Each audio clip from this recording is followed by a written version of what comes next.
Well, the Final Fantasy VII Remake is out, and you know me, the guy who never played the original. But hey, I know some things. Like, this is a Cloud. This is an edgy anime white-haired boy. I've heard some of the music. I've seen a gif of Tifa on a channel you wouldn't think that would do that kind of thing now. Hey! But yes, I do know the main game star, Cloud Strife, and the whole time I was wondering, they better answer the question, why such a skinny boy can hold such a big sword. But instead, all I learned is that every single character wants to, ride his Buster Blade, and also his penis. He's got balls. He sure does. Well, where else do you think his balls were? So the game starts out in the usual Square Enix fashion, with a gorgeously animated cutscene. Oh no, it's too good looking, I can't take it. Well, here we see a girl getting her flowers stomped on, before cutting to the pretty boy himself, an ex-soldier, i.e. a guy who worked for this company called Shinra, who put green in his eyes? My brand! And now he's a mercenary hired by an eco-warrior group called Avalanche to help them blow up a reactor, as Shinra, that company, sucked the planet dry of its essence to power homes and such. And that's no good. So this cell of Avalanche is led by Barrett, a neckbeard with the machine gun arm, followed by these guys. You got Wedge, Biggs, Smalls, Wides, and Thirsty. He's got balls. Now as you make your way through the reactor, you sorta notice this group, they don't like using their little pea shooters. No, they want the big sword boy. But he ain't cheap. Oh no, he doesn't want money. He wants cheddar cheese. And also money, yes. I need that money. We're done. Real joy to look at, too. I'm watching you. I'm watching Okay, you. that's 3 people on the I'm list. watching Okay, you. then. So Wedge is sort of a lovable goofball character, Biggs is literally Charlie Sheen, and Jesse we'll get to her later. Balls. Barrett, though, well, he really believes in the cause of blowing up the reactor to send a message to Shinra. Answer me! You gonna stand there and pretend you can't hear the planet crying out in pain? I know you can! Bruh. Get help. Say that again! Get help. Yeah! Should have asked for more money. So after almost dying, we smoothly make our way through the reactor. Damn boxes! We finally make it to the end goal, where Barrett is like, hey, I need some liability. You blow it up so they can technically say you did it? Fine, I guess. We set the timer. Huh. That long enough for you? When all of a sudden, a giant mech comes to attack us, but we easily win. See, I told you. But in its last breath, it almost blows up the reactor, setting off the bomb. And oh no, we better get out of here. Cloud! Yeah! Yahoo! Okay, that was pretty cool. The game then cuts to these two, the head of Shinra and his commander, who secretly blow up the reactor without explosion. Wait, that's your own equipment. Why would you do that, I wonder? So the reactor explodes, leaving our group trapped underground. Fire in the hole! And we make our way outside to see the destruction, the absolute chaos and panic of blowing up something this important to the people. Although that doesn't bother Cloud, since all he cares about is that glorious cheddar. I'd like my money now. You can have it once we're back at base. Yeah, well, thanks. You do know how to use it, right? You do know what I was, right? Well, we make our way through the broken sector, hearing the voices of the people. Oh, well, I was planning to commit insurance fraud by blowing up my house, but this'll do. But one thing you'll notice is that all of these characters are voiced, but the game does this thing where it doesn't load up every character, so when you walk past them, they whisper their words, but the other characters are quiet till you run away and come back, which I guess is good because otherwise it would be non-stop yelling over each other, bossing you around. Speaking of which, Cloud! Up here! Look up! I said look up! Sectors 1 and 8. Structures in the area are at high risk of collapse. Not that way, right! Hazardous. I said look up. You doing this on purpose? Yes. So throughout the game so far, Cloud has been acting a bit odd, as where if another character so much as sneezes, he gets these headaches. And I guess the road sneezed quite a bit. He starts to imagine the place on fire with the man, the myth, the legend. He's like, follow me if you want some cheddar cheese. Well, I'm trying, but the game handicaps me because they want to be cinematic, but this also helps load in the fire textures. Why am I talking about the technical aspects? You're not real. You're dead. I am.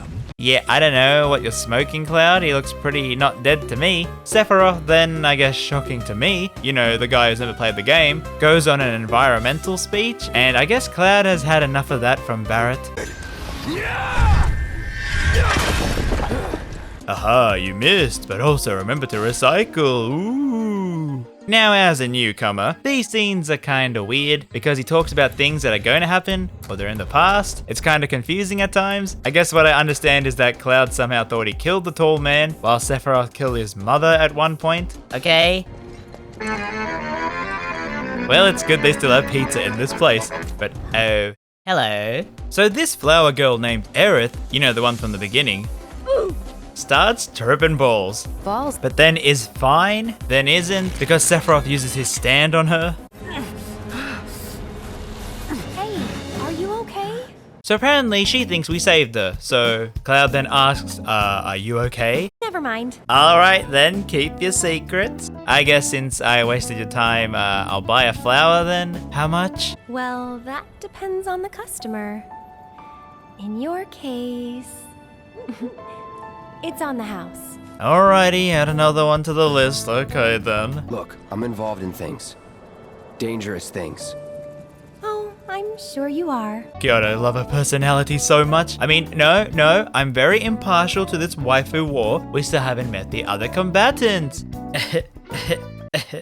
You shouldn't be out here trying to sell. Damn, I guess Midgar's flies really are something. But no, Aerith grabs our hand, allowing us to see the Dementors. Watch out, RamZaes. You can't say Aerith is best girl because the Tifa fans will get to you. How odd. However, this commotion brings the Shinra guards, who I guess can't see the literal death cloaks, and are more interested in our big sword. Aerith, after stealing our lunch money, takes the opportunity to flee. Well, thanks, I guess. Oh no, she left us to fight the guards all alone. Well, this then leads into a big rush from us escaping the clutches to meet the Avalanche group on the train out of here. And here, I guess I can go into the combat. So you press square to win. Yay! Okay, but that's pretty much all you need to know. Oh, and you also have a Kingdom Hearts menu sort of thing, you know, Nomura made the game, etc, etc. And if you press X, you can open up a command menu which slows down time, to then pick which spells or attacks to do next. These cost AP points which build up over time or with more attacks, and you can get abilities that are unique to each weapon you use. You can also swap between party members mid-battle, which I'll get to later on. Now Cloud himself has a normal mode, then a Punisher one, you know, like a Berserker.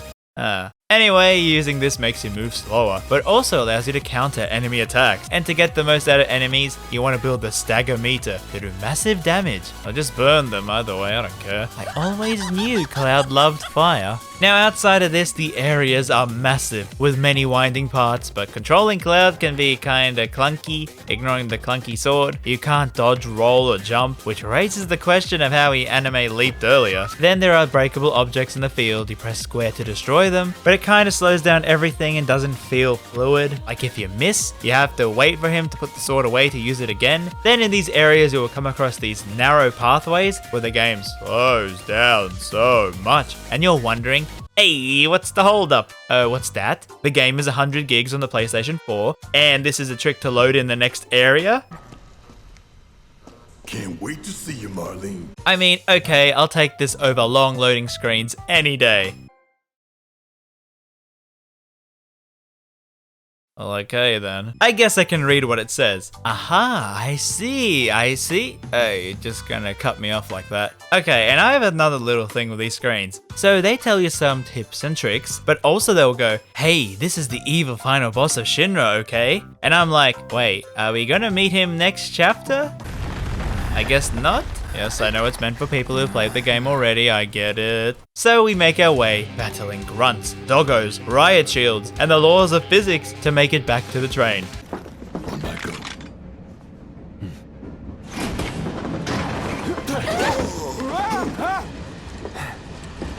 You had me worried for a minute.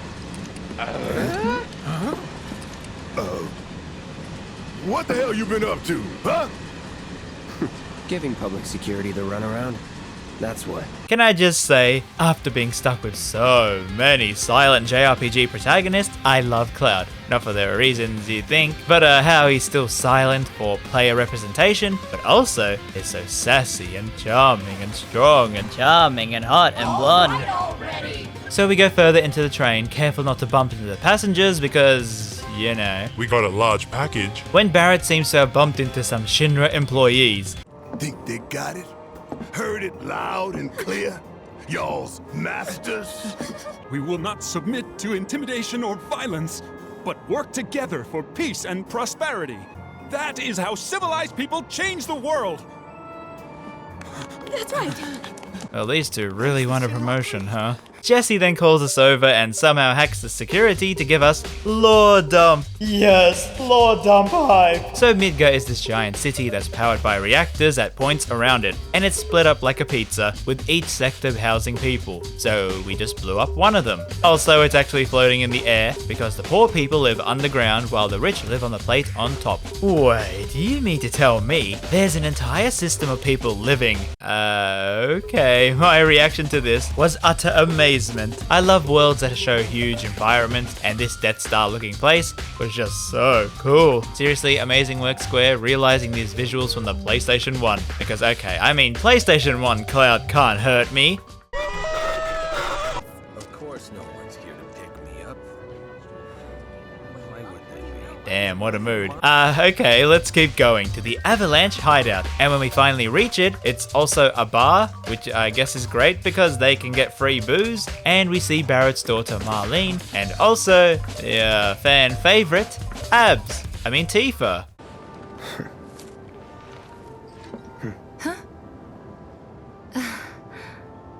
How sweet. When did you get so thoughtful?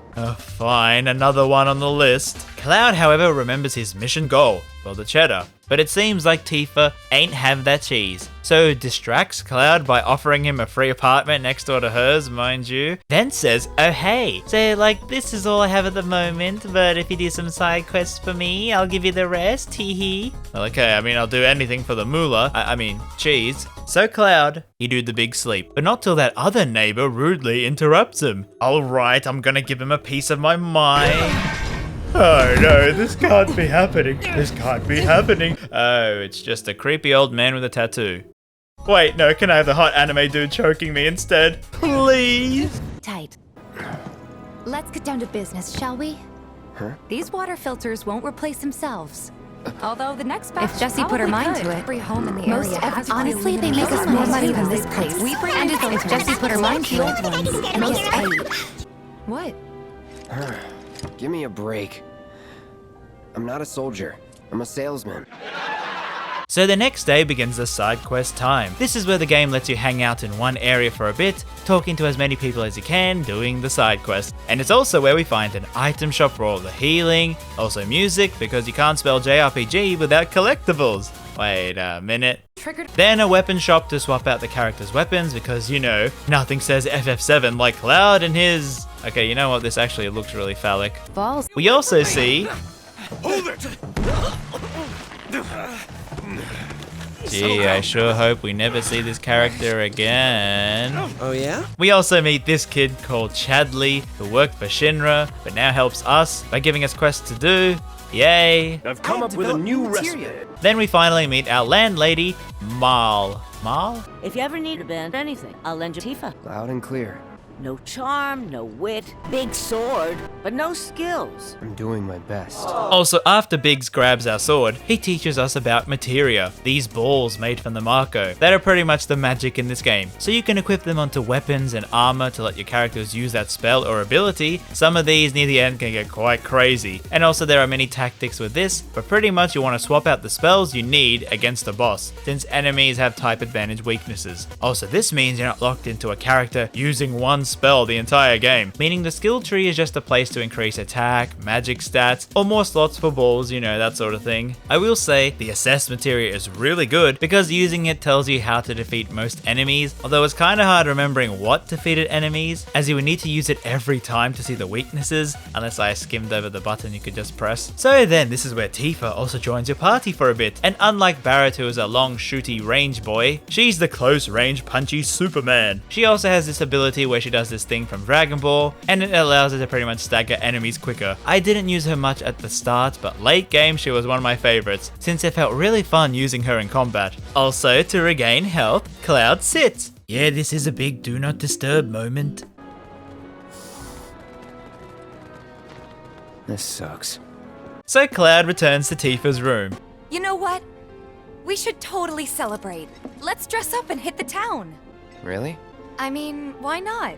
It'll be fun. Do you even have fancy clothes? Not like fancy, but I'll figure something out. What do you think would suit me, huh? Well, she's very sporty, so Something sporty? I don't think that'd be so different from my usual. Be sure to pick an outfit that goes with mine. Okay, so are we actually going on a date, or? No, you ain't! We then return to the bar, and Barrett calls Tifa to magically go down for the Avalanche meeting, but before that, Tifa asks us another tough question. What'll it be? I don't know. Something hard. And away she goes, making, a drink. I don't know, man, are you sure this is okay? Needs more alcohol. Anyway, Tifa goes on down while we just, sit there. Amazing gameplay, 10 out of 10. Okay, fine, I guess I'll go and play darts? God damn it, I'm still no good. Anyway, Tifa eventually comes back up, not to talk to us, but to,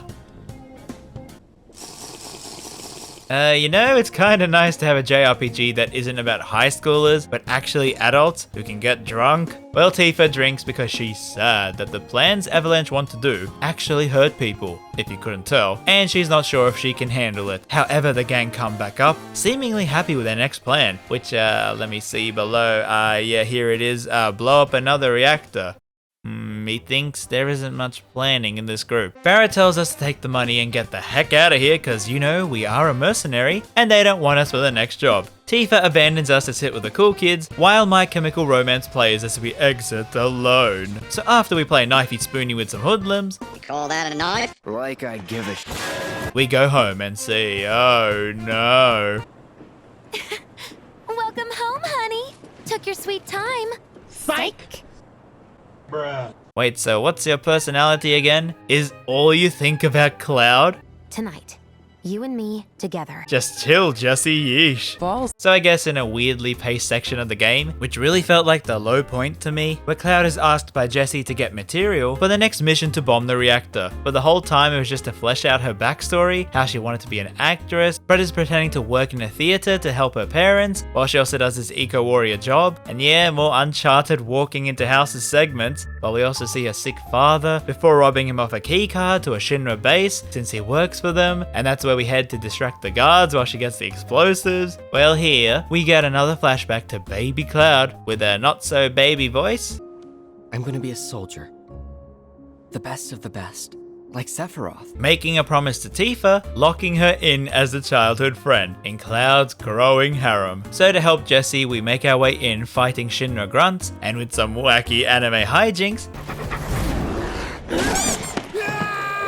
we then have a mini-boss, and this is where we get summons, which are the big crazy god things we can bring into battle whenever the game feels like it, I guess, because we shouldn't waste them on small grunts. And the first one we get is Ifrit, he a angry fiery boy.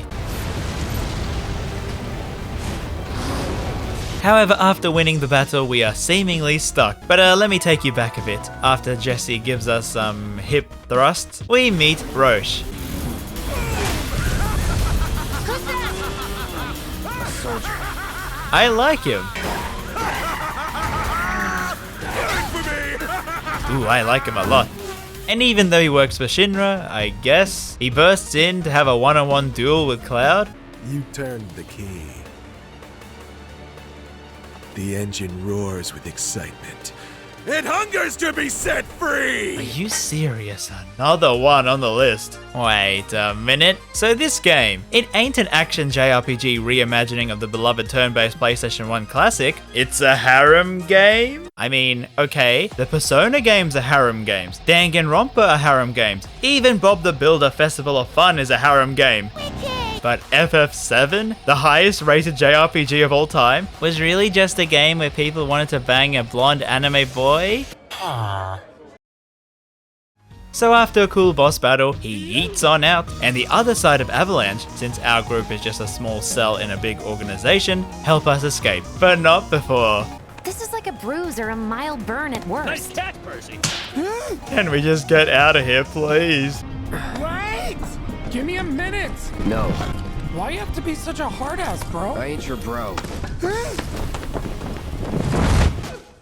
So we find out Wedge loves them cats. Biggs, I don't know, has a nice jaw. And Jesse, well... Coming over tomorrow night? My roommates should all be out for a while. Yeah, nah. If this is seriously your whole character, no dice. I have someone else waiting for me. Also, it actually is kind of refreshing to have an anime protagonist who ain't into that sort of thing. Like, it's kind of weird. I'm finding so many things this game does really uniquely with these characters. But, this game is technically older than most of the others. So, I get it, okay? FF7 is amazing, alright? So, then we head home. Not before saying to Tifa, fine, I'll stay because you're the yada yada childhood friend promise and so on. But in the night, all is not as it seems. Oh no, it's the Dementors sucking our souls, I think. Or more like giving us roadblocks we have to try and get around. So Cloud and Tifa run to the bar where we see Barrett and Jesse battling the cloaks, because I guess they can see them now. Then okay, so in battles there's this other feature, because you can't actually pause to change your loadout and such. So a neat thing the game does is that in the cutscene where you get new party members, if you hold square, it opens up a menu just after the scene ends.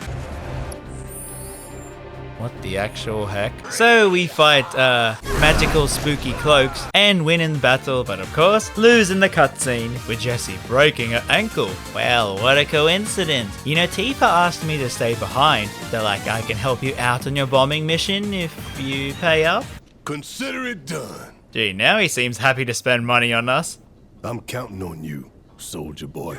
So yes, now begins the next section where the game tells us we won't be back here for a while. So let's head to the reactor by running endlessly on a train line. Yay! From closer in to further out, B, C, D, and so on. Up to what? To E. You're damn right. During this, we also see that commander called High Dig Jer. He goes on about how they are monitoring us to use the group to blame for another reactor blowing up for some evil plans they have, i.e. he's a very angry evil man. Yeah. It knows we trust. So we make our way through fighting mechs and bugs, yuck.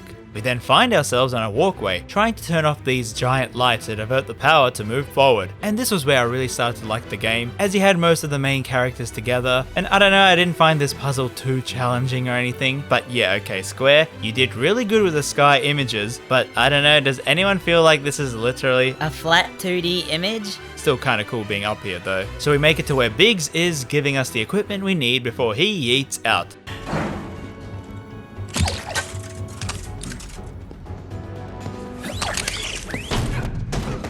Then heading through the reactor, Cloud randomly gets a vision of cowboy Tifa holding Sephiroth's sword. Yeehaw! And during our journey, Tifa also gets the courage to continue the mission, pushing away any doubt she has, because this is the right thing to do. But then around this time, the trio kinda realize, wait, wasn't it really easy breaking in? Wouldn't they be on high alert since we blew a reactor up already? Oh no, you don't think. Shinra, the powerful company controlling Midgar, might have set a trap? And yeah, because the president appears before them, telling us that our actions have consequences, being broadcast live on TV, showing to every civilian that we are the ones who caused all this mess, blowing up their power supply. And to give everyone a show, he sets about building a huge mech to fight us live on TV. However, Barrett is like, hey, wouldn't it be cool if we actually managed to beat the mech on live TV? Then everyone will see how cool we are. Yeah, okay, sure, why not?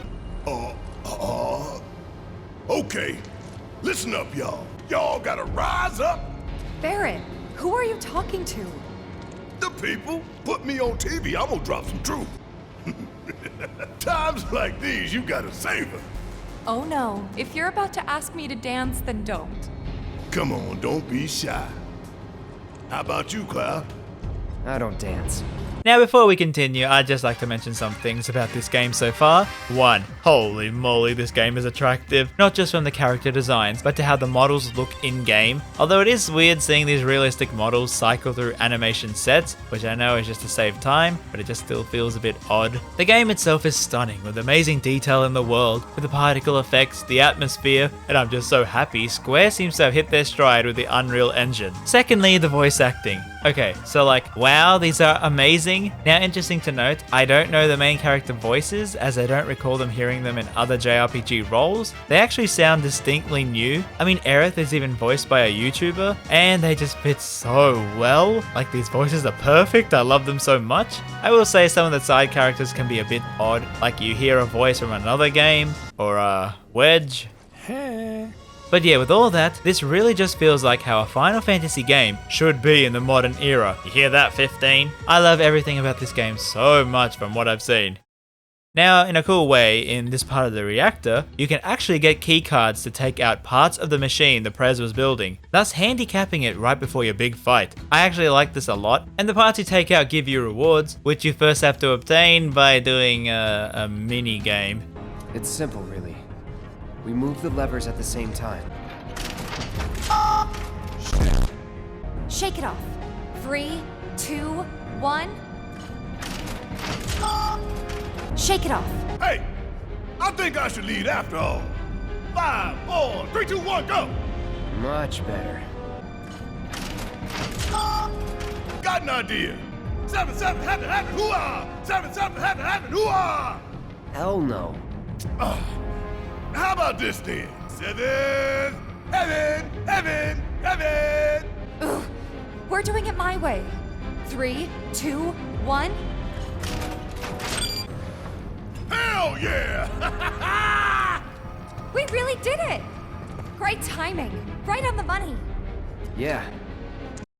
However, before we escape, Prezi Boy gives us another speech saying how even though we are an ex-soldier, we won't have long to live due to whatever they pumped into us. Barrett tries to give an environmental speech, but the president is like, you do realize people don't care? They love electricity, it helps the gamers play the games. Also, I'm gonna commit fraud and say you're best friends with our sworn enemy, the WOAH. So thanks for furthering our war efforts, since now the public will be on our side, believing WOAH are blowing up the reactors. This is of course false, but before we can speak, we have a really tough boss battle. The trio are stuck on this grid and have to dodge its huge lasers, but thankfully since we took out the key components, they easily win.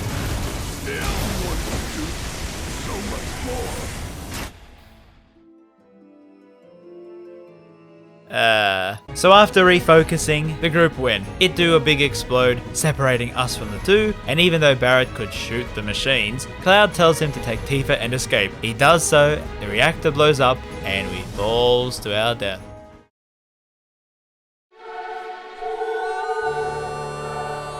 Sorry for that. Where was I? So after the events of blowing up the second reactor, Barrett grabs Tifa and leaves Cloud behind. Hey, I still need your help. Oh no. Cloud then falls to his death before, talking to himself? You know, I think there might be something wrong with Cloud. I mean, this obsession with cheddar cheese really isn't helping. Hey, buddy. Hey, how you doing? Never mind about that. Okay.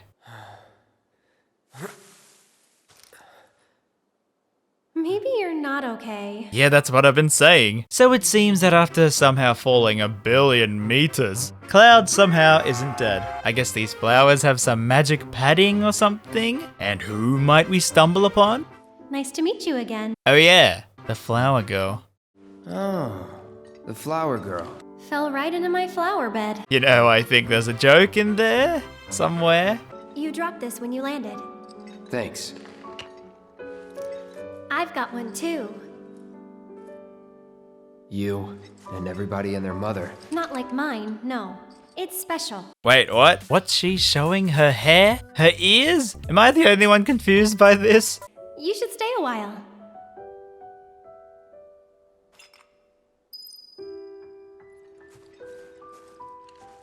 Really? You will? Well, that was a riveting decision. But before we continue discussing Aerith's flower bed, Axel from Kingdom Hearts Hello. and some Shinra grunts come bursting to the church. They seem to want to capture Aerith, but she's like, oh, don't worry. Cloud, my bodyguard, will stop you. Cloud, however, never wasting a moment to get rich quick. Just do this for me, okay?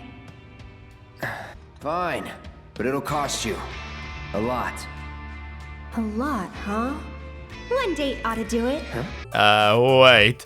The money or the date? Let me get back to you on that. So we fight the group, and I want to bring up this really cool feature this game does, is that during fights, it will have cutscenes while leaving the UI on screen. And it just looks so good, I love it so much. But what I didn't love was fighting this dude. However, with the smell of more cheddar cheese to earn, plus a date, spurs Cloud to win the fight. However, before Cloud can take him out, the Dementors take us on a wild ride through the church. So it's weird because the Dementors, you know, who would fight us beforehand, well, they actually seem to want to protect us, guiding us upwards for a way out. However, in typical JRPG fashion, something collapses and Aerith falls down. Don't worry, Aerith, I'm a-comin'. Just gotta pump my skinny guns.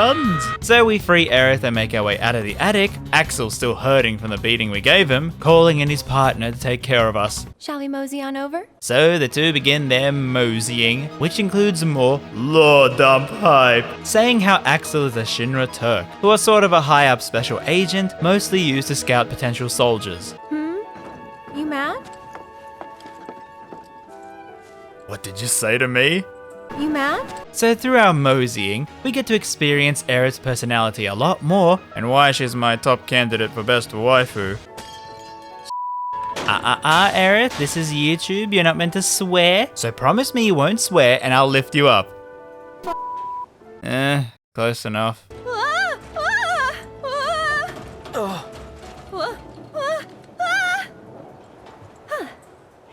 Gotcha. You're killing me here.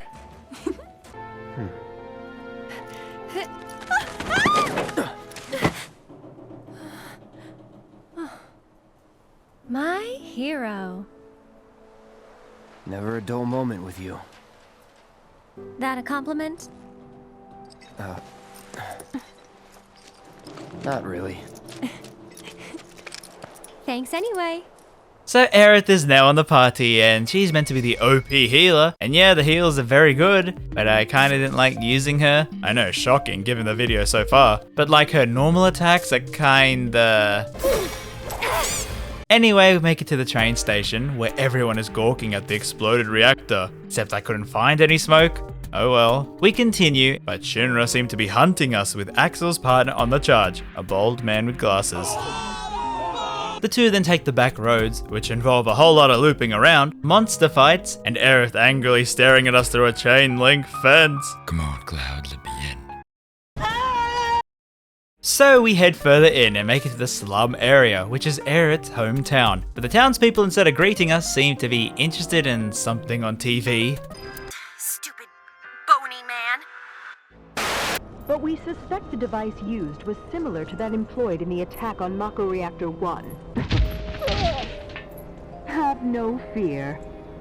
Shinra will keep Midgar safe. I wonder if she's gonna be anyone's waifu.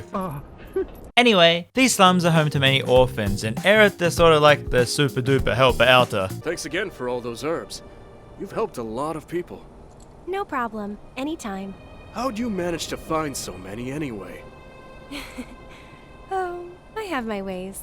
So what you're saying is you make your own drugs? We gotta break the rules. Aerith then takes us to a house. So, Cloud, what's your favorite flower? They're all the same to me. Huh. You sure you want to say that to a florist? Better than lying. Okay. Then what'd you do with the flower I gave you? You give it away? I did. Ooh, to who? Tell me. Don't recall. What?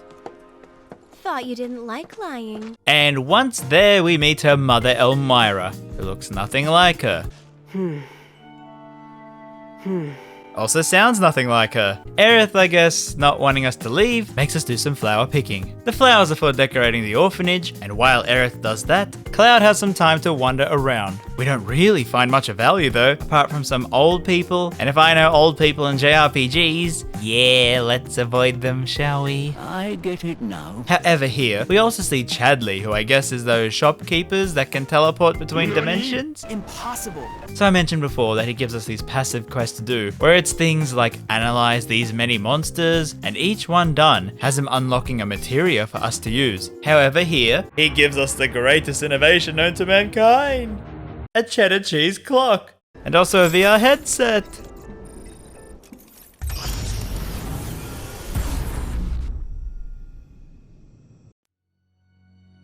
This enormous woman will devour us all! So the VR headset is for challenging summons. Yes, Ifrit ain't the only one. As to unlock more, we battle them in the VR world. And the first one is... Waifu. I can't decide. Aerith, probably noticing us checking out the Ice Queen, joins us suddenly as the leader of one of the orphan kids, named Oats, tells us the two kids are missing after this creepy dude with a tattoo appeared. Oh no, not him, anyone but him. So we rush ahead finding the kids stranded. Cloud then does what he normally can't do, jump, and saves them both, because you know he can't jump or roll while exploring. This is a superpower for him.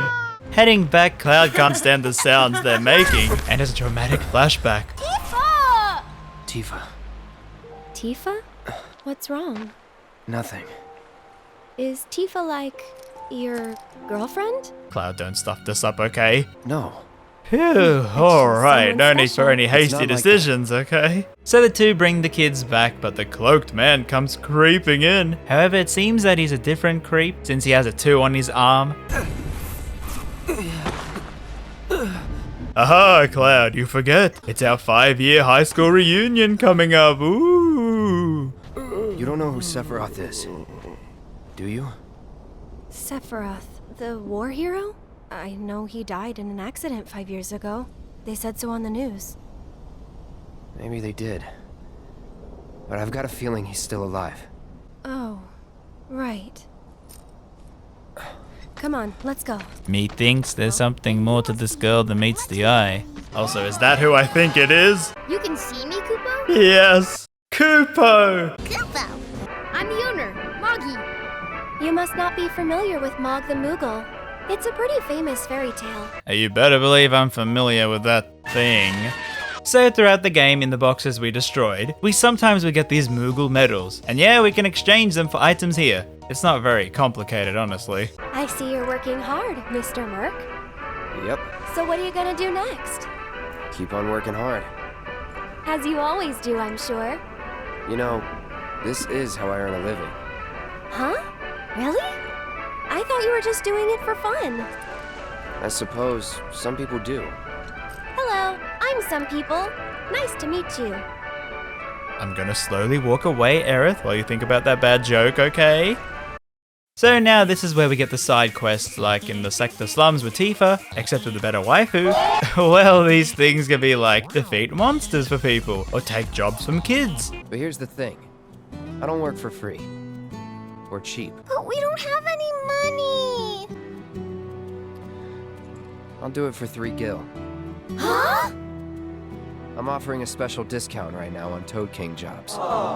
So for defeating the Toad King, we get another minigame. But unlike the very realistic darts, we have to smash boxes. This game really hates them, doesn't it? We then meet a nosy reporter who is looking for a master thief, and we see this lady, and yes, she's obviously the thief, etc, etc, so on. The guardian angel of the slums.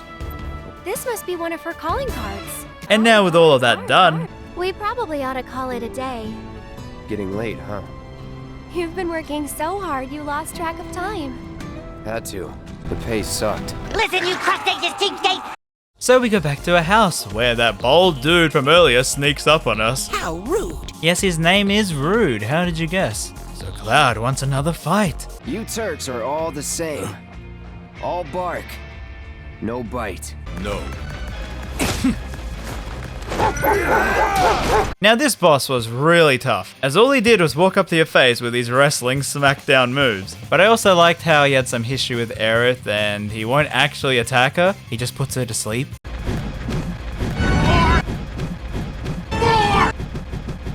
However, Axel calls him up and is like, hey bro, stop trying so hard. We got another job at the Sector 7 reactor, and yeets him on out. Anyway, I guess it's more flower picking time? Or flower talking? So yeah, it was that kind of day. But Aerith's mother then tells us to get lost because Soldier Boy means bad boy. I really wish contact lenses were a thing in this game. At least we could hide the Marco in our eyes. Cloud says he'll think about it and starts to dream in bed about his mother. A mother named Claudia. You actually serious that's her name? An older, more mature girl that could keep you on the straight and narrow. That's the perfect type for you. Guess we can't make the mother angry. And to not make another mother angry, Cloud agrees to sneak out and leave Aerith behind. Really? You're gonna make this into a minigame? What are you doing?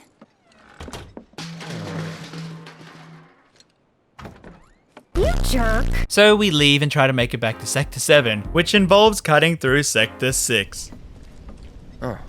Well, look who it is. Talk about a coincidence. Oh no, Aerith, your mother said no. Please don't ruin this. You mad? Nah, not really. Except Cloud might be since he sheds a single tear. Yeah, I'm as confused as you are. So we get some more mini lore dump hype, as the part here doesn't have a plate covering the slums, since it fell a long time ago, killing many people. Then there's also this walled market, an entertainment district run by lowlifes, and the government, you know, doing what they do best, literally built a wall around it to hide it away from the general public. But who cares about that place? Because Aerith knows a shortcut to get to Sector 7. And here I want to talk a bit about the music.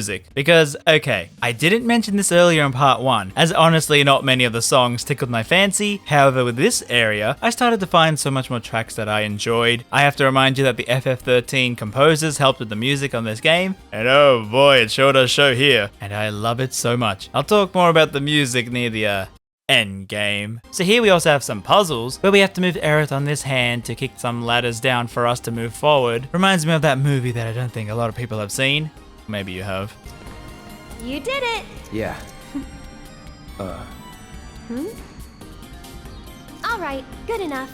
Let's keep on trucking. Not half bad. So do you moonlight as a crane operator or something? Yeah? Huh?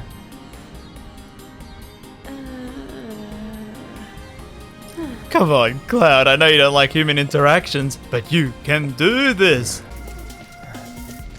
That went pretty well. Sure did. Huh? Wait a minute, did you just... Nope. Oh, come on, you're so close!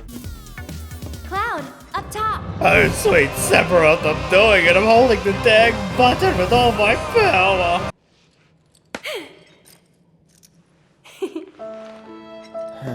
Also, yeah, by the way, we meet some JoJo knockoff characters, but don't worry, you're not missing much. Two recompense! The two make their way through the shortcut and reach the Sector 7 gate.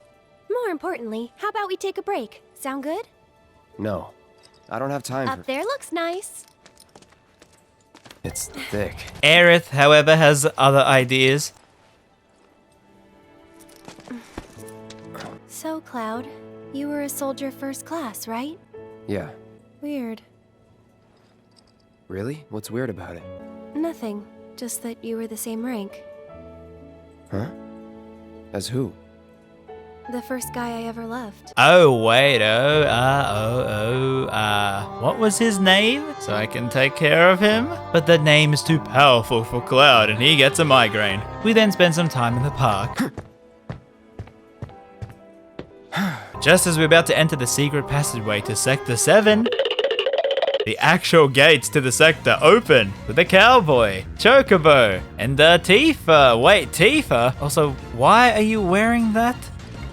So for some reason, she's going to see this Don Corneo, and we are like, yeah, okay, why not? Aerith then mothers us going, no, bad Cloud, Don Corneo is actually really Don Horneo. So you have to go after her. Alright, I guess. Away we go to the walled city. We find the owner of the Chocobo rides, a literal cowboy. What's all the ruckus out here? And he asks us what this Tifa girl looks like. She's in great shape. Is that really important? He tells us that Don Horneo is hosting an audition for his new bride, and Tifa was chosen as a candidate. Well, that ticks off another JRPG checklist, okay. So Cowboy here ain't too helpful, and Aerith suggests that we go around town to find some clues. Also here, I guess I have to bring this dude back that I tried to skip over in part 1. Yes, it's Johnny Boy. So let's just say, he has a very big mouth, and was gonna blab to the Shinra grunts about the Avalanche hideout. You know, the Avalanche hideout that's a very public bar. But we saved him and told him to leave town and never come back. But what do you know? Johnny's, dad is here. Before he leaves town, I need to make sure I deliver him his lucky pillow. In other words, this pillow is crucial to his health. Yeah, hope we don't see his family ever again. So we wander around, see some eerily realistic toilets, some waifu wars. Marlena's the greatest honey girl there ever was. It's an undisputed truth, and I dare anyone try and deny it. I dare. You are wrong, sir. Folia may be new. Man, sounds like the comments in the last video, choosing between Tifa and Aerith. While we see someone with indigestion, gee, you might want those realistic toilets, bub. Some drunks, and also Chadley. You remember him? Impossible. He has another VR mission for us.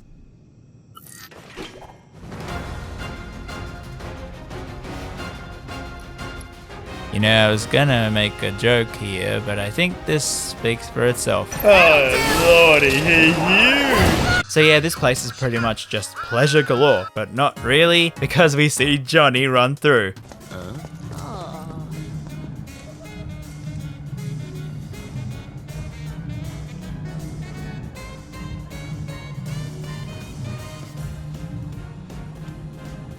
Oh yeah, that's why I wanted to talk about him. So in places with tons of assets, you will get this because scenes are loaded in engine. The game will sometimes take really long to load the voice, so you can just stand there, silently. Anyway, we hear what Johnny has to say. Tifa, I'm coming, baby! Who was that? Tifa fans, am I right?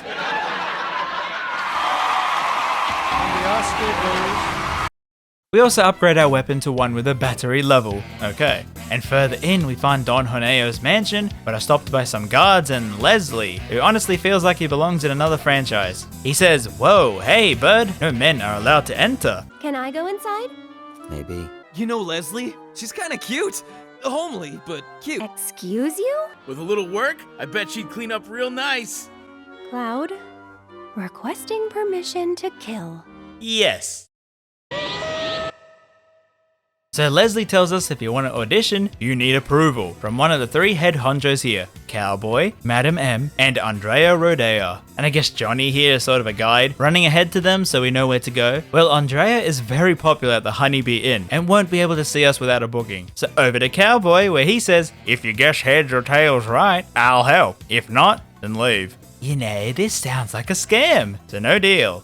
Not a gambler, huh? I am! Heads! God damn it, Aerith, please no. So we lose, meaning Madam M is the only one who can give us a recommendation. And she's, well, interesting?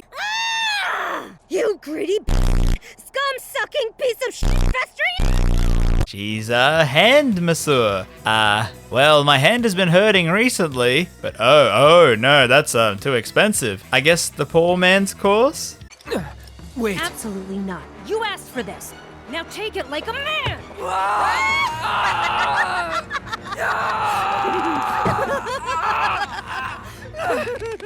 Did something happen to you in there? Just give me a sec. Also, hey, we get to play as Aerith for like 2 seconds. And here we look into her pockets and see, what's this? That wallet she stole earlier was actually Madam M's recommendation? Well, we give it to her and she agrees to help us out. Which I guess to get into the horny mansion, Madam M must pretty up Aerith with a 1,000,000 gil dress. And old poor man here can't afford that. So the hand masseuse recommends we fight in an underground tournament to win the money. Alrighty, I'm sure that won't be too bad. What type of monsters will we fight? Oh, it's the JoJo wannabes. You know, for a secret underground ring, you would think we would fight something cool. So yeah, this is the The Hell House! We object to the term. Hell House! So yeah, this is the Heck House, and it's a giant fighting house. Well, this is a really fun battle with the crowd really into it. But I'm not sure how much more crazy they can make this. Well, alrighty then. So we win, Madam M is really happy, Andrea seems interested, and Johnny's dad. I can see it. You two will become great friends. Wait, weren't you bringing a body pillow for your son?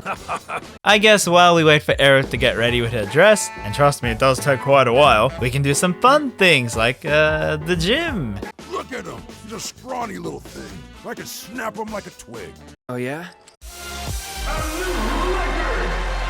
Okay, not gonna lie, this minigame was crazy hard, but so addicting, because it's a rhythm game. Yeah, shocking, I know, okay, I get it. So the dude bros realize, oh wow, he got some jacked legs, and they admit defeat. Then we get some side quests with Johnny, and do you really want to see it? Fine. I need you to go and get me something from the vending machine at the inn. You know what? You know. No, I don't think I... Wait, the sauce. The sauce? The sauce? Stop saying the sauce. Grab it and whip it out. Interesting way of holding balls, eh, Cloud? I don't need to whip it out. I've done this before. Hey, Cloud, bro. I can call you bro, right? Nope. Just want to say, bro, that I'm totally relieved that you're looking out for Tifa.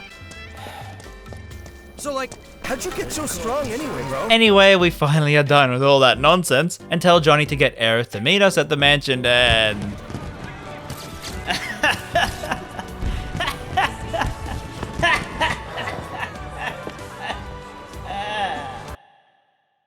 This dress is so gaudy and impossible to move in. So Aerith says that we caught the eye of Andrea, and with their help, we don't have to let Aerith go by herself into Don Horneo's lair, and the plan involves Cloud wearing a dress to sneak in. What? But before that, I randomly get a flashback to the Shinra middle manager. You know, one of the best characters in the game. His speech was so moving. Oh, and here's him again with his family. So touching. This place is incredible. Relax, it's on me. Can't fly high without my wingman, you know? Just don't tell the missus, okay? Hey lady, this dude's cheating on you. So we head on in and find that they were expecting us. Mr. Cloud? And before that, let's have a little peek into the rooms. I've never actually been to the Honeybee Inn before. What exactly do they do here?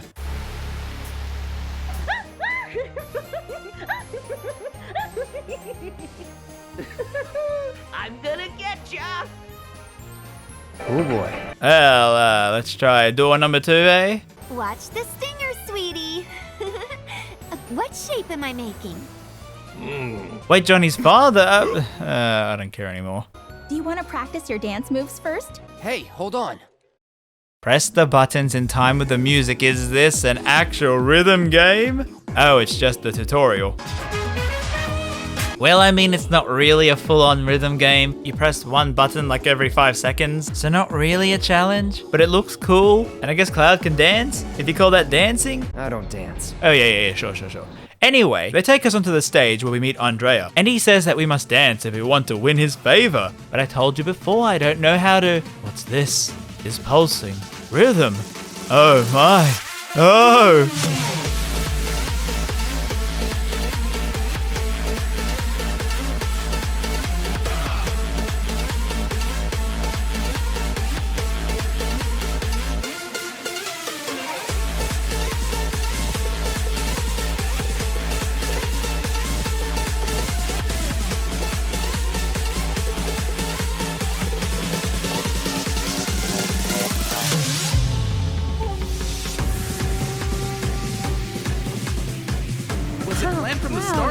Now that was a See their show. look of surprise.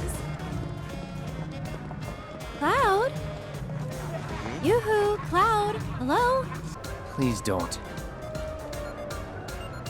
Not a word. Not even one?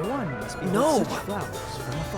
But you're so pretty. Oh boy, you know this makes me so mad. Oh my goodness, this is disgusting. I can't believe you do this. Why would you make Cloud wear a dress? And not include a photo mode in the game. Seriously, Kingdom Hearts 3 and Dragon Quest 11 have one. It's the same engine. I just want to pose with a camera with some filters. Please, Square, you have to patch this in. I'm at my limit. I need to take pictures of this. Ahem.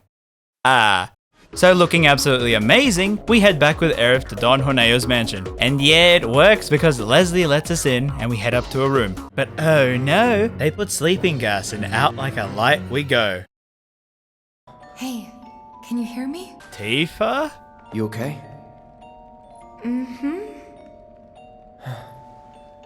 Good. Wait a minute. Cloud? Is that you? Oh my god, that makeup! And that dress! Nailed it. I know. Thank you. Moving on. God, I love Cloud, but on the way, who cares? But this is actually the first meeting of Aerith and Tifa. Oh, right.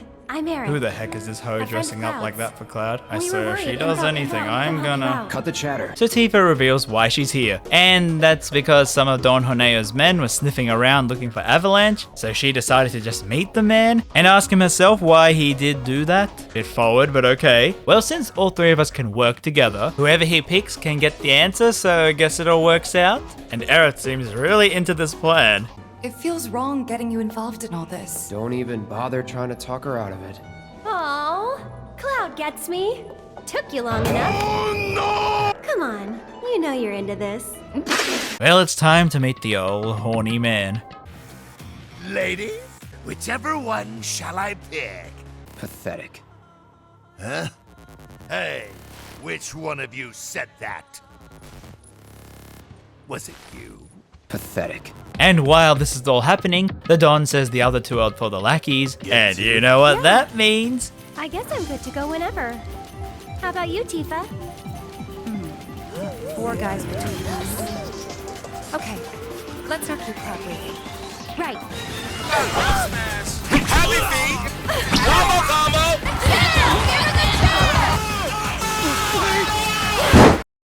Look, if you think this is unrealistic for Aerith, need I remind you, her last name is Look at Them Gains, bro! Leslie then walks in to give back the outfits, as he never really seemed that he was into that whole Don thing. The two then fight their way through to Cloud, and an outfit change later, we are ready to get information from Horneo. Spill the beans. Or... I'll cut him off. Some guy with a gun for an arm. I was paid to find him. Paid by who? They'd hunt me down like a dog. Well, you better. 'Cause if you don't... I'll rip them off. Some things are better left unsaid, you know? See, I'm not so sure they are. Better keep talking. Or I'll smash him. So he says old Beardy was kinda mad we attacked 2 reactors, which led him to wanting to wipe out all of Avalanche. And to do that, guess what? He wants to blow up the plate on top to crash below and smush Sector 7 entirely. But before we can run off to stop this, the comical villain comically gets rid of us by plunging us down into the sewers. We wake up and obviously. So the reason we are down here is to fight Horneo's pet, this bull thing called Abzu, and he was quite tough.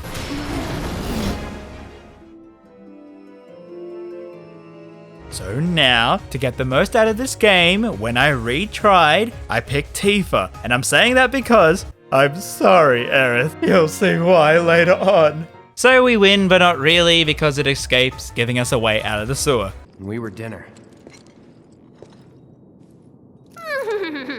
Which then leads the gang trying to rush back to Sector 7 to stop the plate potentially collapsing. And here I want to backtrack a little bit because it's on my mind. Can I say Square did a really great job marketing this? Because in the trailers they showed Cloud in a dress, but like mine's different. also so much more better. But there's also another one, and the same for the girls. There's actually quite an in-depth way to get them. Like one revolves around the answer here, Aerith and Clouds involves the number of side quests you do, and so on. I just like that you can get different outfits, which meant it was actually a surprise. And the whole reason I'm bringing this up is for you to tell me in the comments which are your favorites, so I can judge you. Also, here I want to say, as kindly pointed out in the last part with the assess materia. For the whole game, I thought you had to keep using assess if you wanted to know the type weaknesses of the enemies.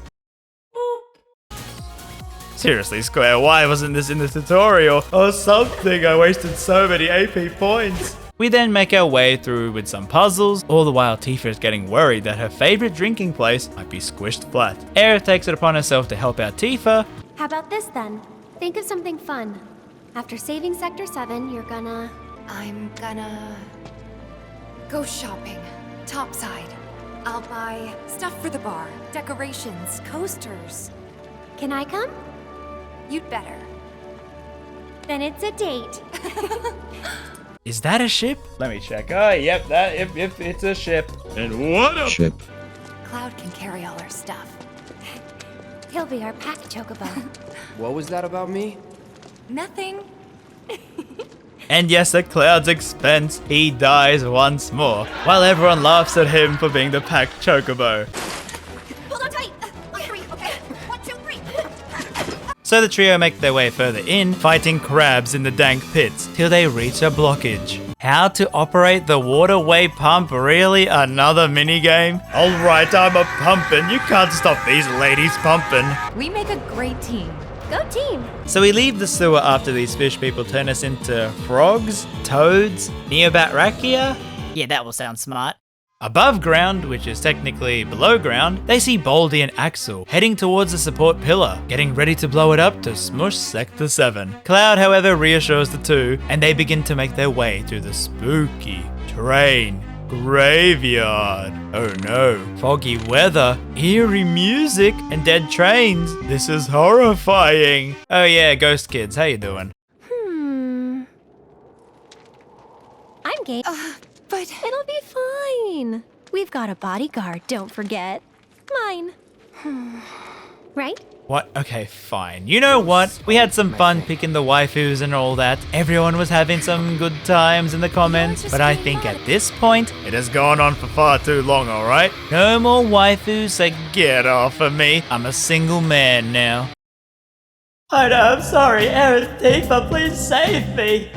Well, yeah, the train graveyard is kinda haunted with these kid ghosts, and you can attack them. Well, when the game doesn't want to glitch out. Yeah, this was a really weird glitch for me. The trio then fight the ghost boss, and Aerith can talk to them, I guess. Yeah, definitely not strange. And really not strange is the trains moving by themselves, as the radio patches into the helicopter of Axel, revealing they are planning to destroy the tower, but are halted by an avalanche resistance. Well, no time to waste. But then Aerith is whisked away by some ghosts, sees a Terminator, then sees a younger self crying out for a mother. Well, this isn't the weirdest part, because she comes back to us and we have to fight the chariot ghost thingo. Yay? Well, to be fair, this is one of my favorite boss fights in the entire game. You have to watch out for the fate lightning arrows, and also... Just go away! But with a little help from Shiva, and plenty of, potions, we win.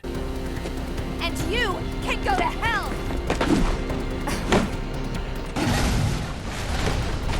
So can we all agree Tifa's legs can break the laws of physics? Okay, Yeah, okay. sure, why not? And I guess it was weird having a whole episode with only these three, because we now cut back to the Avalanche crew with Barrett and Jesse. It seems like they are in a losing battle, but before the big sword, kick, and stick crew can make it there, who should get in their way? Why, it's the Dementors! Yeah, are you on our side or not? 1 minute you explode us, then save us, now fight us again, just make up your minds! But we scare them off and make it to the tower, then see something big fall down.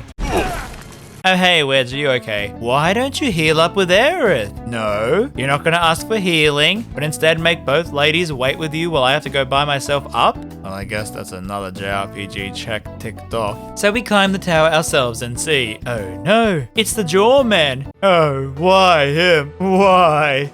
Well, I guess that's that. Cloud heads on further up but is spotted by Axel, who wants his revenge by shooting very badly at the poles. Some of them then want to practice skydiving and fall down below, which then allows Tifa to once again summon her demonic legs to cheat death. Damn, you better ensure those superpowered legs. Might come in handy later. Tifa then goes up to Cloud while Wedge evacuates the civilians, and Aerith goes to the bar to find Marlene. But Aerith's eyesight ain't that good, and she saves the wrong kid. Whoopsie. But on the way to the bar, a Turk named Sang spots her. Aerith goes on in and comforts the troubled Marlene. Sang, however, blocks the way out. Aerith, though, in the face of danger, always knows what to say. And also, how about we make a deal? And the deal be made. Methinks she offered him a good deal on a housing loan. She learnt that trick from salesman Cloud. We then cut back to the tower and Tifa racing up. Baldy, seemingly not a bad guy, pulls the chopper away, missing the shot, and Tifa reunites with Cloud. You're crazy. The two then head up to meet Jessie. I never miss. Jessie! Jeez, not polite to stare, you know. And so Jessie dies. So long, you thirsty queen. They finally make it to the top where Barrett is like, 1v1 me on Rust, bro, machine gun arm only. Axel then jumps down to finish the score, but also at the same time enters the code to separate the plates. So why is this a feature? Did Shinra always plan to do this at some point? Because this doesn't seem very safe if this is how easy it is to crush an entire city. Cloud then uses his sword on a helicopter. Super effective, I know, I looked up the guide. And out comes Baldy to join the fight. Yay! This is fun! Then for some reason, Baldy makes a break to enter the final code, but the Dementors come in to stop us from stopping him. Okay, so that one good thing he did for us was a mistake, right? You're definitely bad guys, okay. Then Baldy and Redhead slip away while the gang argue on the TV. Hey Sang, why does this control have a two-way video feed anyway? Hi Aerith, oh good, Marlene's safe. Your activities unwittingly brought you into contact with the Ancient, who is now back in our custody where she belongs. Ancient? He logs off and we have to escape.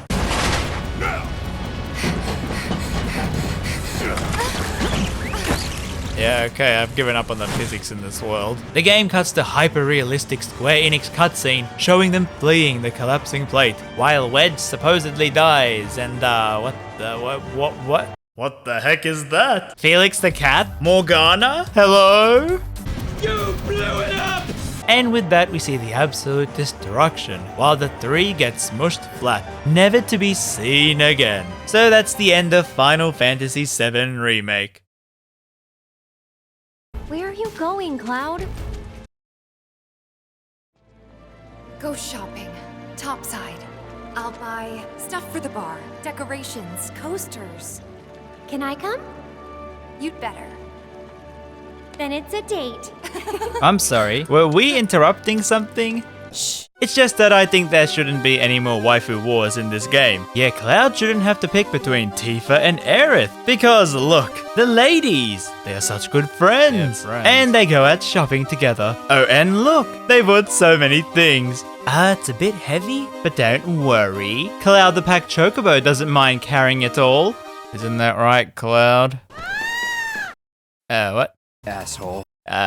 Much better? But with all that out of the way, let's join the gang of Blondie, Kiki, and Machine Gun Arm. As after a failed tower defense of the Sector 7 plate, including the death of a waifu.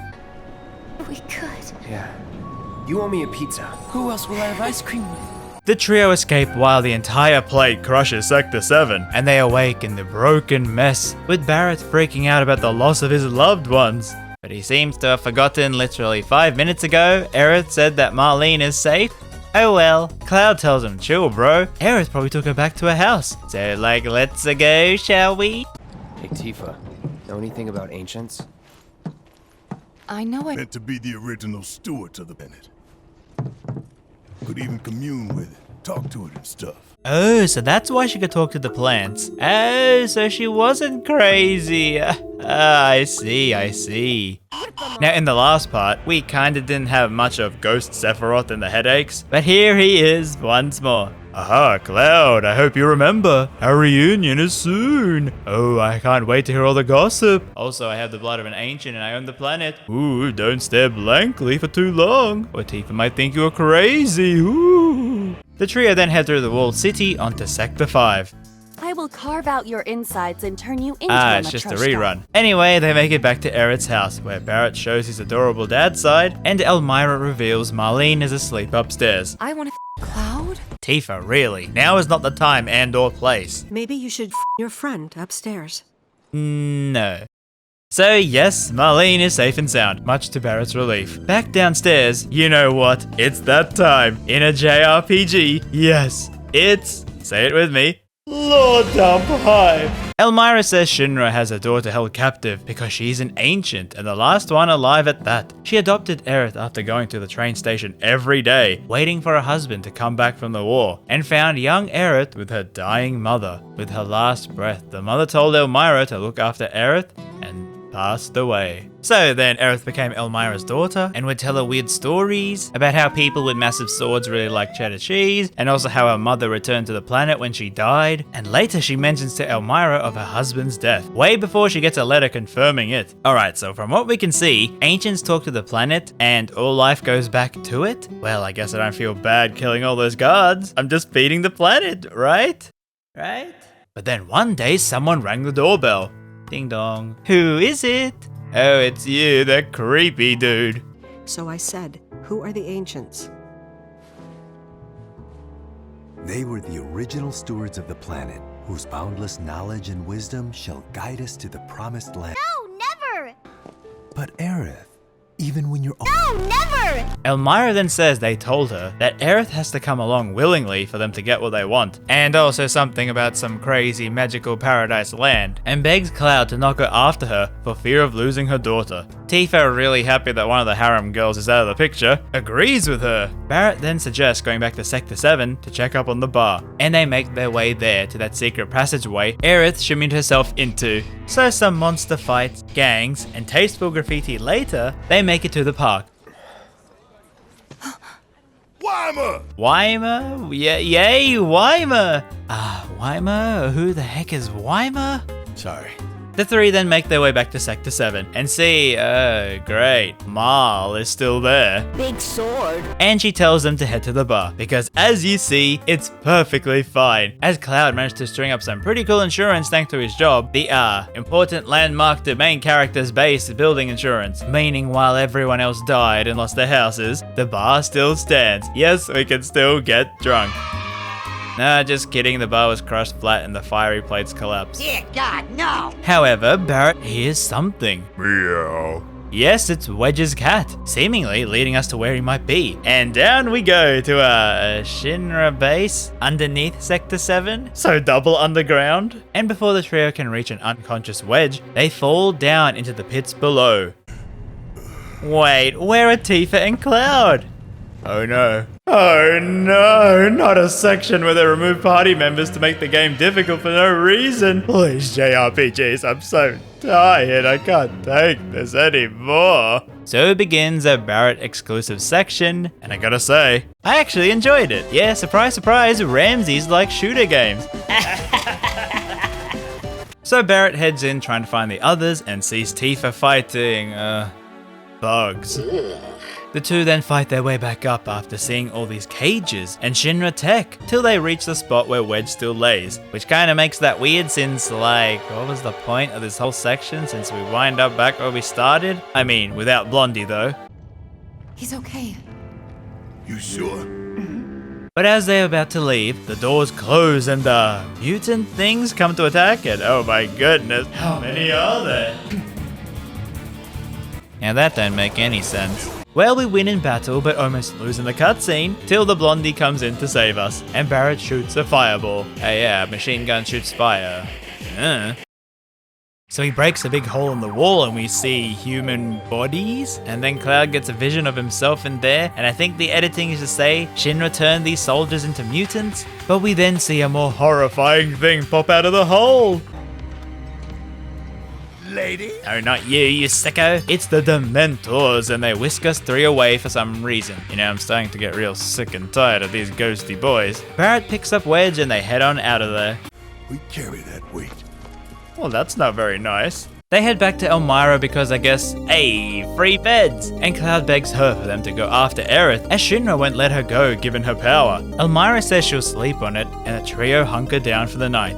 Well, except Cloud. I guess sleeping like that ain't too comfortable, and he wakes heading into the garden where he sees Tifa. That flower you gave me the other night, that was from Aerith, wasn't it?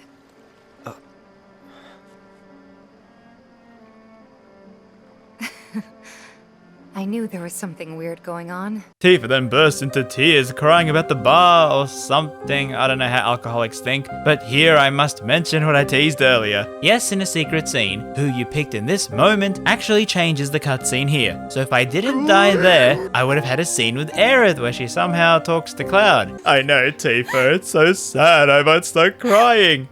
Hey, wait a minute. In the scene she says this. You can't fall in love with me. Well, maybe it's better I didn't see that. But you also have a chance to talk to Barrett instead of the ladies. Hard-boiled ass. Yeah, it's the best one. I'll remember that. The next morning, the group convince Elmira to go get Aerith. Please, bring her back to me. Oh, don't you worry. I solemnly swear we will bring Aerith back to you safe and sound. Barrett also says goodbye to Marlene, saying how his eco-warrior job is more important than looking after her. Anyway, we head on out but see a girl riling up the crowd with fake news of Avalanche being associated with the dreaded WOAH. Wait a minute. Kyrie? So she's the one who sent us that calling card. Ah, yeah, she does look a lot like Marie from Persona 4 Golden. But also, wait, that means she's a thief with black hair and wears shorts. Well, as you can see, I'm full up on waifus at the moment, so maybe, next time? Amateur. Now, the game informs us that, hey bud, this is the last time you'll be here, so do all the side quests you can. And some include finding the kids that have been kidnapped by these ghosts. Stupid old man. What'd you say? Meeting Johnny again. Bro, Tifa! What'd you say? Bro! And having to help Kyrie with her thieving problem. I'm not stupid. You're joking. Hold it. Grandma! She say grandma? Mama! What'd you say? We even have the same eyes. But this is also where we finally get the Chocobos. Yes, in my limited knowledge of Final Fantasy, I know two constants, Kupo and Chocobos. And here they act as fast travel points. So you find them for a quest and you can fast travel to that place. And also fast travel means it's as fast as your system loads. Yay! Maybe at some point we'll get to ride them in full HD. But for now we do the quests, which involve some in the walled city. Like having Tifa actually show us how she got them cheese graters. Bruh. Some dancing. Wow. And more Johnny. Oh god, I don't want that trophy. We also learn from Madam M that Don Honeo's lackeys are looking for Barrett, as Beardy placed a bounty on his head, and they were spotted at Sector 5. So before they might hurt our home group, we head there to confront the baddies. Ha! Y'all are in for a world of hurt now. Oh no, he's so strong. Anyway, we win and scare him off. You'll answer to my boot. Yes, sir!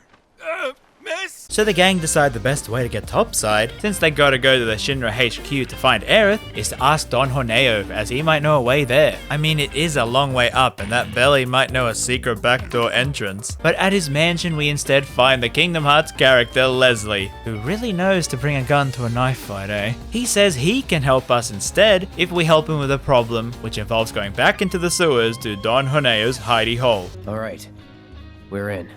Say what? He betrays us, he dies. Fine by me. So into the dank pits we go, clearing the way for Leslie. Can I ask you something? Why did you help us out before? You could have lost everything. Andrea, you told me to. That really it? And I couldn't bring myself to let it happen again. Huh? It doesn't matter. Let's go. And we make it to the hidey hole, but a mole rat thing attacks and steals the key? Boy, this doesn't seem like pointless padding in a JRPG, but what do I know? Just come back here, you naked rat! I'm not gonna hurt you, little fella. So just stay.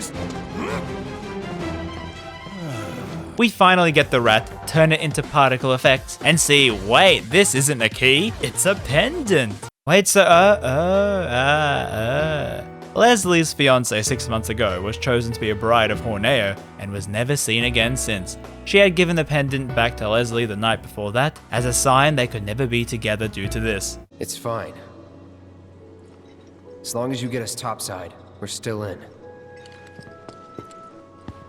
Thanks. And don't worry, I got you. You all right? So we head back to the lair and let Leslie handle his revenge.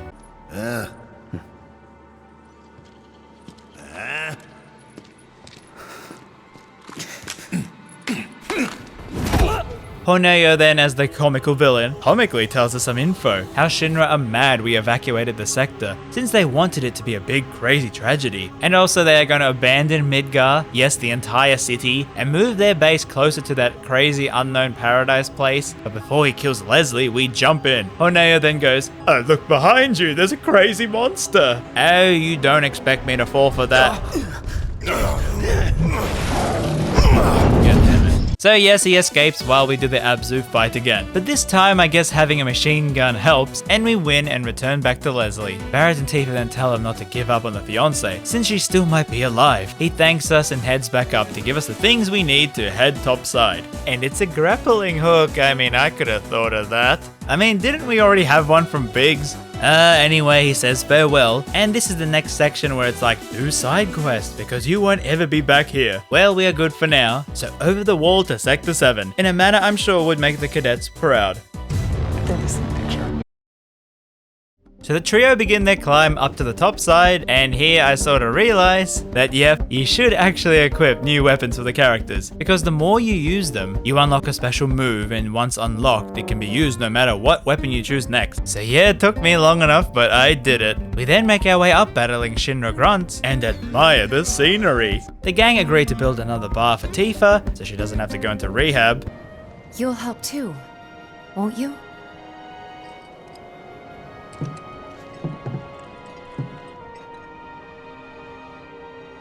For a price. He said the thing, Cloud-led comedy. He's finally making friends. I feel like such a proud mother right now. Oh, you're such a good boy, such a good... But am I? But to cut the happy moment short, a Shinra helicopter thing tries to attack us with non-stop bullets and heavenly laser beams. The gang win, it blows up, they defy the law of thermodynamics, yada yada, they finally make it to Shinra HQ. But the question is, how to get in? I got an idea. Frontal assault, guns blazing. Make for a good story. Why'd we bring you along again?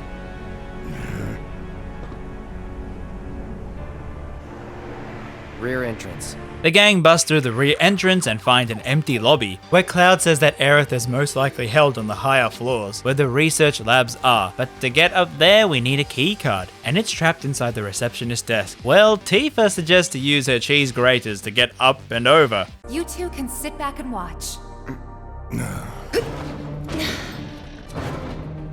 Tifa! Oh shit! Tifa! Shake it off. It takes quite a while, like a really long time. But yes, we get the key card, and now we have the option of either taking the elevator up or the stairs. Well, personally, I think it would be noisy taking the elevator, so let's go the quiet route. Yes, up 59 flights of stairs. Yes, we had to run all the way up. We're a lot less likely to get caught this way. But a lot more likely to die of boredom. We're gonna be exhausted by the time we finally get to the top. As long as you pace yourself, you'll be fine. Maybe we should take a quick break. Come on, Barrett. You can stop if you want. Can even say it's for me. Just say you can't hack it. I'll hack you, jackass! Oh, that's enough from both of you. Stupid arguments aren't gonna get us there faster. But Tifa, I wasn't... Not now. Save it for the top. I'll keep an eye on Barrett. Thanks for the assist. Whatever. You really are doing better. We gotta keep moving. To keep moving. Woo.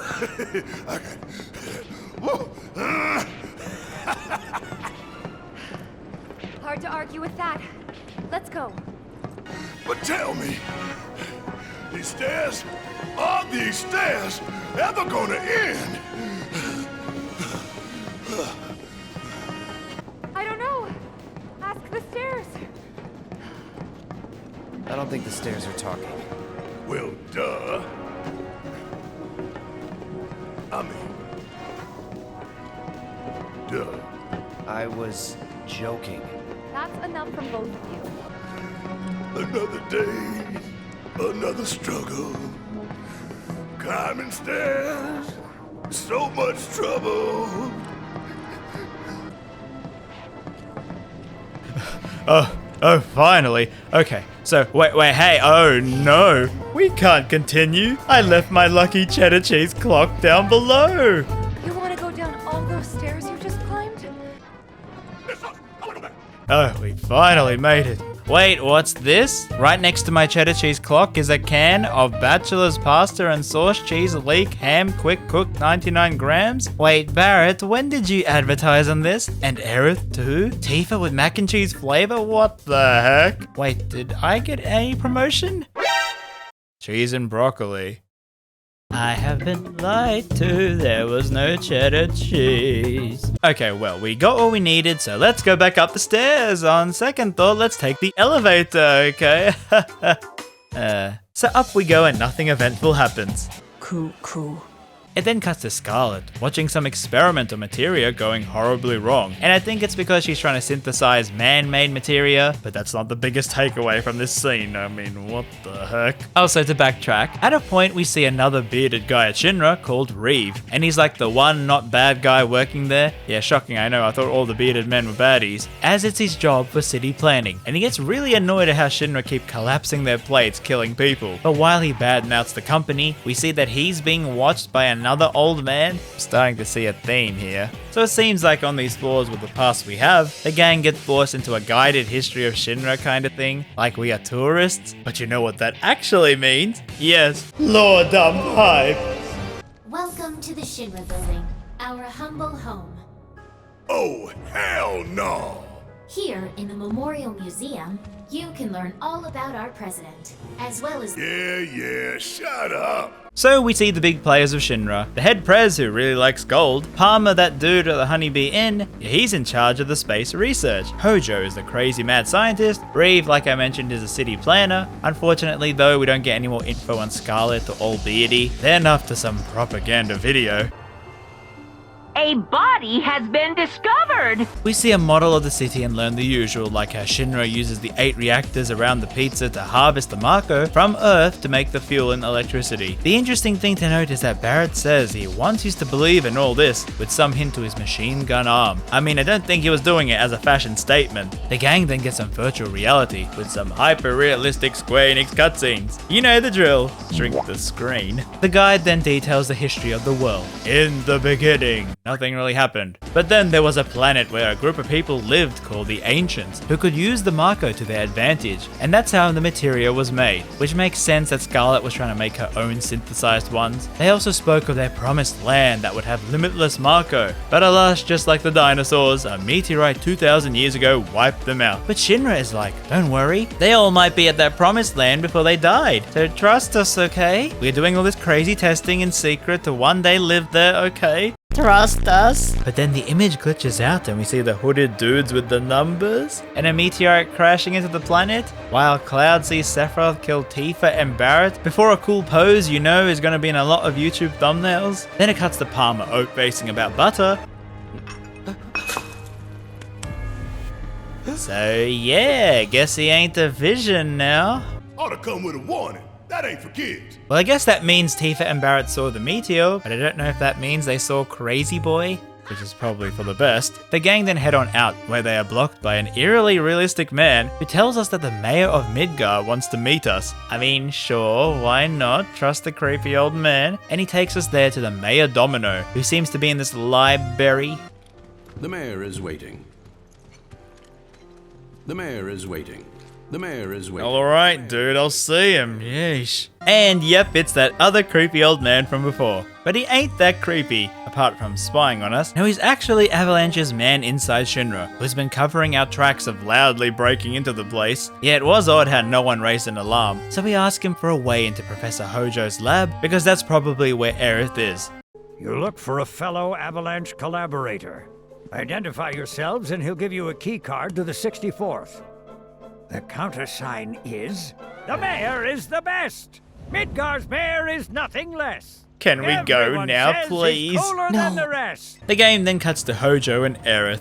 What a terrible tragedy to lose the last of the pure-blooded ancients. Though not completely, would you like to see your mother? Albeit through the lens of one of my microscopes. Did you really think we'd leave such a precious specimen to rot in the gutter? We collected and cataloged every last bit of her. Hair, skin, organs, every fragment of every bone. As breathtaking in death as in life. Yeah, I don't like this dude. The gang reaches the 63rd floor and try to find their target, who will give them a card to floor 64. Hello there. So, what'll it be for you today? The mayor. Mayo? Sorry, we don't have any here. We find the guy, and in typical JRPG fashion, he's like, hey, show me what you can do. Defeat these monsters in the combat sim, okay, and then I'll give you the card. Fine. And he's so impressed, he even tells us, while the Shinra HQ have their meeting, we can climb in through the vents in the men's toilet and observe them overhead. Oh yeah, and that Chadley is here again, giving us another VR mission to fight a giant snake. Calling lightning, please. Do you like my ears and tail? So we win and finally are ready to head on up. And at the same time, we see Beardy and the Prez chatting about how the public really believe that fake story they made about Avalanche, Wutai, the partnership, and they head into the meeting room. Us three, however, sneak into the bathroom, admire how Square Enix got around showing reflections in a video game, and up we go. While there, we see, well, I guess I know the higher-ups are all weirdos, but the actual employees ain't that bad. They truly believe the Shinra lies and just want to help people. But then, of course, it's still a bad company, where we see the heads discuss matters. Reeve tries to plead his case to rebuild Sector 7. Prez doesn't really care because they are going to abandon Midgar for their promised land, and Hojo wants permission to torture Aerith to find out where it is. Also, Palmer freaks out about Sephiroth, but no one seems to care. Okay then, also Hojo wants Aerith to have kids with the soldier so that in case he damages her, he can have spares.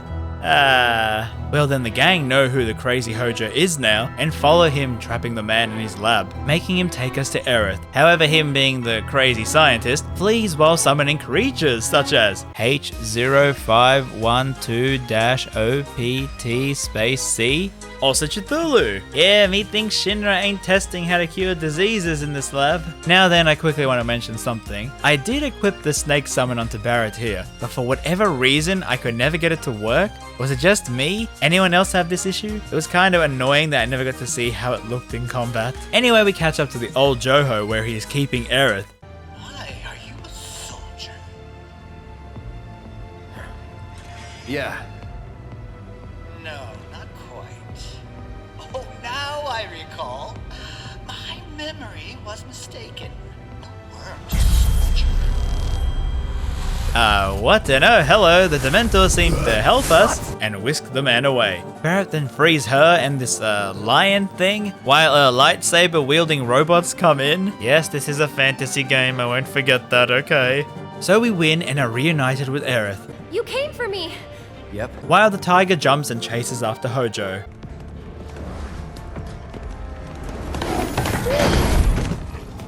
Aerith then uses her Mother Earth powers and calms the kitty down.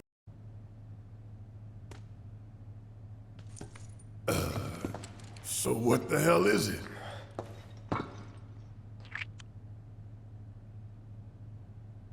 A fascinating question. Did it just talk? You asked what it is. I am that which you see before you. Nothing more. Red 13.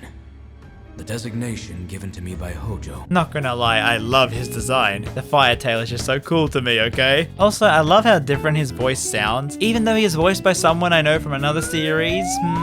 Triggered. Anywho, Cloud forgets how to walk, reaches the elevator and sees a woman before he mutters. Then collapses. Well, I'm going to guess it ain't good what happened to Claudia. Cloud awakes in Aerith's room she stayed as a kid, where she was held captive here. Yeah, those are some really strong permanent markers, eh? She then gives us more info how the ancients are technically called Cetra, and says how in her current state she couldn't find that promised land no matter how hard she tried. But before any more lore dump. Oh, great! These assholes again! Perhaps best described as arbiters of fate. They are drawn to those who attempt to alter destiny's course. Gee, Red Knee had some lore dump in you. So yes, apparently these are called whispers. And anytime you're about to change fate from the path, they come to stop you. Apparently. And just like that, the whispers leave and the monitors suddenly show us something horrifying. Then the channel changes and shows us Domino with a wedge? I can guarantee he didn't climb those stairs to get here. He says while the place shakes like an earthquake that the Avalanche higher-ups are attacking the building to flush the Prez out, but also thanks to Wedge asking really nicely, they will send a helicopter to the roof to pick us up. So begins the long, and I mean long journey trying to get out of Hojo's lab. But during all this we have some nice bonding with Red. Nice job. What? Shit! What the hell, Red? Ooh, someone's a quanky kitty. They take the Hojo elevator, which places them lower in his experimental testing grounds, and see something in the center. Is that Mother? What is that? Genova.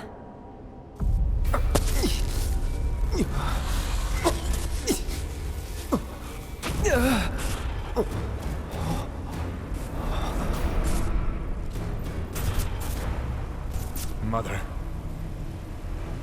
Together, we will reclaim our world. I'm sick of this. So, I guess Sephiroth is our brother? Or he just doesn't like calling her Claudia? But somehow the gang suddenly all see Sephiroth, so I guess he isn't Visions no more.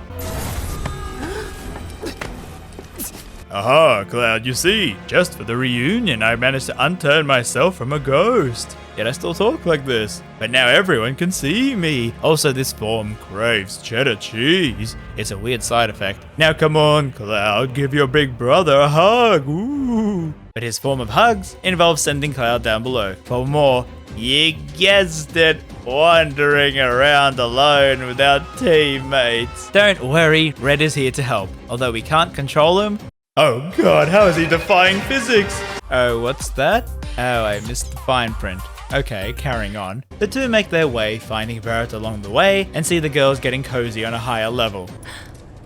Yeah, keep it up, y'all. So yeah, the game will constantly flip controls between the groups to these old-fangled telephones, opening up bits for the other to move forward and so on, and Hojo is watching all this, sending his creations to fight us.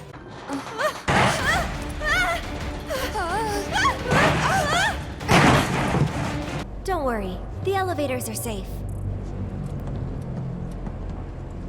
All right, if you say so. Hojo then is happy with the testing, sees Sephiroth carry Mother away and laughs evilly. Yeah, I don't know what to make of this dude. The gang eventually reunite and finally head to the place where Mother was. But, well, yep, Crazy Boy took her, and with the dripping purple ooze, this whole thing started to feel really ominous. Once we get in that elevator, there's no turning back. Gee, Aerith, you're not really cheering up the mood like you usually do. So we head up and follow the purple ooze to the highest floors. Nice. Before reaching the president's base, but no one home. Although Red hears something outside. Help me. Well. Don't worry, Barrett saves him but makes him tell people on TV that Shinra killed Sector 7 and framed Avalanche wrongly. However, Barrett, he don't have many smarts, and Prez grabs his golden retriever. And Prez grabs his golden revolver, which he obtained by getting all the camos in Call of Duty. But before Barrett can meet his end, someone stabs old Prezi.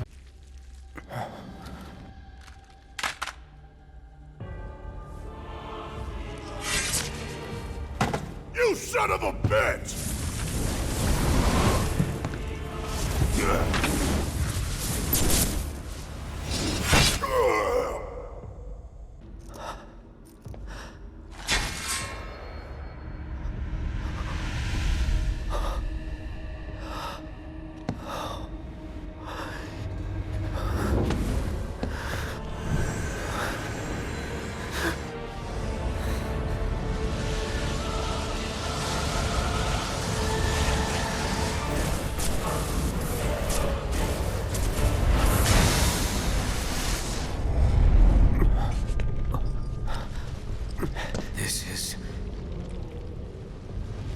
The source of everything.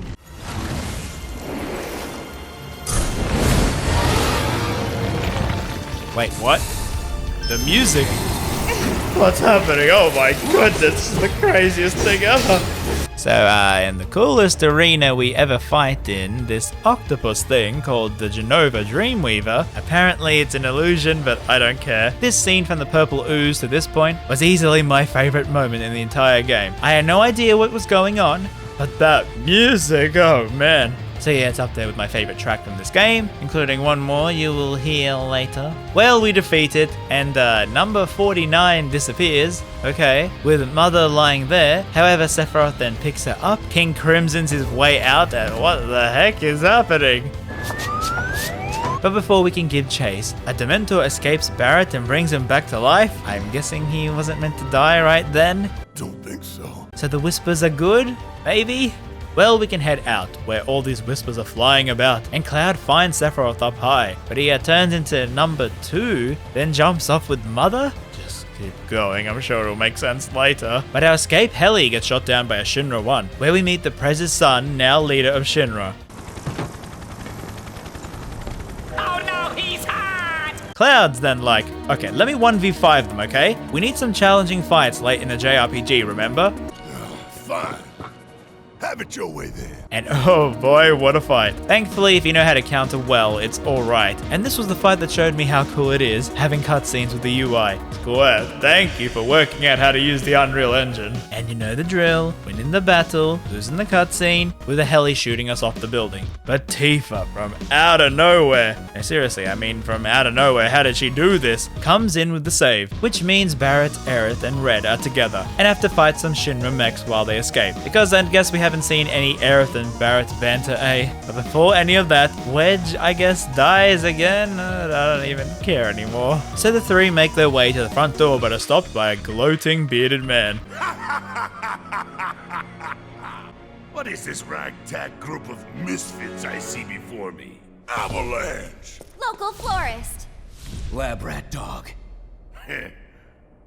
And where are the rest of you? Up your ass! Cloud then appears in the nick of time on a motorbike, somehow, and attacks the guards, causing them permanent internal bleeding, meaning they'll now have to live the rest of their life on benefits and never be able to walk again. Everyone, get in! Well, not the flashiest getaway vehicle, I guess. They then head up, bust on out, and escape onto the motorway. I wouldn't celebrate just yet. Man, you need to lighten up. Hell, you might even try smiling. On second thought, maybe frowning suits you better. Hey, don't pout. But then, as the title card appears with a new chapter, we see whispers engulfing the building, as Shinra sends men after us. Which means, yay, more motorbike segments. These are so fun. They finally escape and make it to the far end of Midgar. But oh. It's raining again. Yes, raining feathers as the crazy boy appears. Everything about you is wrong. The whispers then cover the heroes, as we cut to a man looking at the engulfed Midgar. Hi. Let's see, Zach, is it? What a very inspired name. I guess he's a soldier? So, he fights Shinra grunts while it cuts back to the group as Sephi opens a portal with his sword, beckoning Cloud to join him. Aerith gives a speech about Sephi being crazy or something, then he wants to save the planet but instead is the biggest threat to it. So the gang will agree to stop him and head in towards the particle physics simulation. And on the other side we see a vast and wonderful, oh, it's the same highway. Okay, what was meant to happen? Oh, a purple cloud of whispers. Ain't that nice? Well, they decide to rip apart the entire place, lifting us all up. And as we float, they combine into that thing from Kingdom Hearts 1, and it summons 3 generals, and every round we win, part of the giant boy breaks off, giving us these weird memories, like some kitties in the desert, a meteor heading towards the planet, and a swimming pool, before the final vision when we win, turning us hyper-realistic once more, and a cool animation revealing Sephiroth. And as the song plays... Yes, it's a battle with a crazy man. And oh my goodness, the song was intense. I mean, even as a Final Fantasy noob, I have heard the original song, and I mean, just look at how long the song goes. The lyrics, they went absolutely nuts with this song. It's just utter madness. Squire, why did you go this hard?